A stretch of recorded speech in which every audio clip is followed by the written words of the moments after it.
Zol. Alors bonjour à tous, aujourd'hui culture générale, petit cours d'histoire.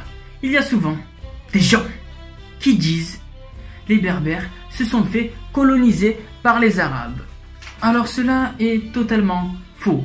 Car si nous ouvrons un livre et que nous lisons l'histoire du Maghreb, la majeure partie du temps, après l'islam, ce sont des empires berbères qui ont régné. Donc pourquoi dire que les Arabes ont colonisé le Maghreb? Les Arabes, qui sont les Arabes? Déjà, l'Arabe est un grand mot. Il n'y a pas qu'un Arabe, il y a plusieurs Arabes. Il y a les Omeyyades, il y a les Abbassides, il y a les Seykoujites, il y a des tas d'Arabes. Il y a même les Idrissides, il y a les Alaouites, il y a les Fatimides, il y a les Banu Hillel, il y a plein d'Arabes. On ne peut pas limiter le mot arabe à un peuple. Ensuite, si nous suivons la logique des choses, donc, qui sont les premiers Arabes venus au Maghreb? Ce sont les Omeyyades. Et ces Omeyyades sont venus au Maghreb et les Berbères les ont rejoints en conquis l'Andalousie, patati patata. Et ensuite, combien de temps cet empire Omeyyade a tenu au Maghreb? Et il n'a pas tenu plus de 70 ans, car les Berbères se sont révoltés. Les Berbères se sont révoltés et ensuite il n'y avait plus d'Omeyyades. Alors qu'ont fait les Berbères? Les Berbères ont créé leur dynastie musulmane berbère. Et cela a duré jusqu'à toujours. Prenons les Algériens, l'Algérie. C'est quand même 1200 ans de dynastie berbère musulmane. Ou bien le Maroc. Le Maroc, c'est 600 ans de dynastie berbère marocaine musulmane. Donc non. Regardez, il y a des tas de dynasties berbères. Prenons par le commencement, il y a les Ifrénides, il y a les Fatimides, les Garikutama, il y a ensuite les Ianides, les Zénètes, les Irides, et j'en passe. Ensuite, il y a même les Berbères de Mauritanie. Les Berbères de Mauritanie qui ont fondé les Almoravides, qui ont ensuite pris le Maroc et l'ouest de l'Algérie et l'Espagne. Ensuite, il y a l'Empire almohade. L'Empire almohade qui regroupait les Marocains et les Algériens. Le mouvement a été pensé par un Marocain et ensuite un Algérien a pris la tête du réseau et a fondé l'Empire almohade en détruisant les Almoravides à Marrakech. Donc, quand nous regardons l'histoire, il y a bien eu des rois berbères. Il y a eu des rois berbères qui agissaient au nom de l'islam. Donc on ne peut pas dire que les Arabes ont colonisé les Berbères. Jusqu'à aujourd'hui, ce sont les Berbères qui ont le plus régné au Maghreb. Donc il faut arrêter cette chose de dire que les Arabes ont colonisé le Maghreb. Les Arabes n'ont pas tenu plus de 70 ans au Maghreb. Et ensuite, ce sont les Berbères qui ont pris la relève. Après, il va parler d'arabisation. Oui, il y a une arabisation, mais est-ce que cela veut dire que les Arabes ont colonisé l'Algérie? Non. S'il y a une arabisation, c'est qu'il y a quelque chose, et dont on va parler dans une prochaine vidéo.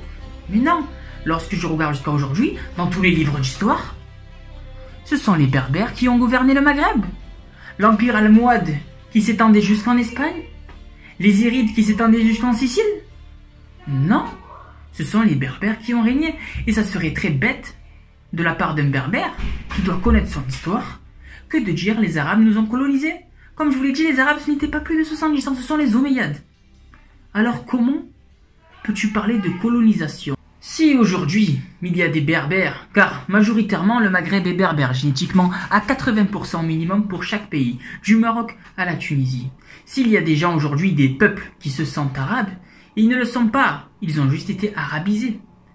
Mais dans la grande partie du temps, le Maghreb est berbère. Et dans une prochaine vidéo, nous verrons l'arabisation. Après, il faut faire attention. Oui, un berbère doit être contre l'arabisation.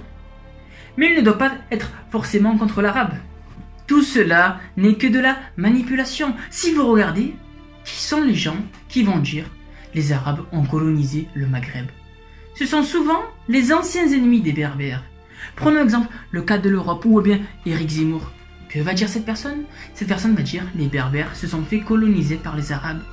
Mais pourquoi cette personne va dire cela? Il faut savoir que dans le passé, le pilier défensif du Maghreb étaient les Berbères. Donc comment va penser le manipulateur? Cette personne va vouloir écarter le Berbère de l'Arabe en créant une rivalité pour ensuite éloigner le Berbère de la religion et ainsi diviser pour mieux régner. Donc voilà, ce qu'il faut faire, c'est étudier l'histoire. Et dans une prochaine vidéo, nous nous pencherons sur le cas de l'arabisation. Pourquoi au Maghreb, il y a des gens qui parlent arabe? Il y a une raison à tout cela. Bien que ce soit des berbères, arabisés, qui ne savent peut-être pas qu'ils sont berbères, alors qu'ils ont la peau blanche, plus blanche que des Français, ils vont te dire « je suis arabe, je parle arabe ». Non, tu es berbère. Tu as été victime d'arabisation. Donc, dans une prochaine vidéo, nous allons voir comment s'est procédée cette arabisation. Et cela n'est pas dû à la colonisation, mais plutôt dû à la charité des berbères qui ont épargné les Banu Hillel. Mais nous verrons ça dans une prochaine vidéo. Pour cette vidéo, il faut juste retenir que l'histoire du Maghreb, après la religion musulmane, a été majoritairement berbère par des rois berbères via des empires berbères. L'Algérie, c'est quand même 1200 ans de dynastie berbère. Au Maroc, c'est bien 600 ans de dynastie berbère. Bon, c'est moins élevé au Maroc parce qu'il y a eu les Idrissides et il y a eu les Alaouites. C'était des Arabes. Mais bon, ce ne sont pas forcément des Omeyyades. Comme je vous l'ai dit, il y a plusieurs Arabes. Donc voilà, maintenant vous avez compris. Les Arabes n'ont pas colonisé le Maghreb. Les Arabes ont tenu maximum 70 ans au Maghreb. Et ensuite, les Berbères ont pris la relève.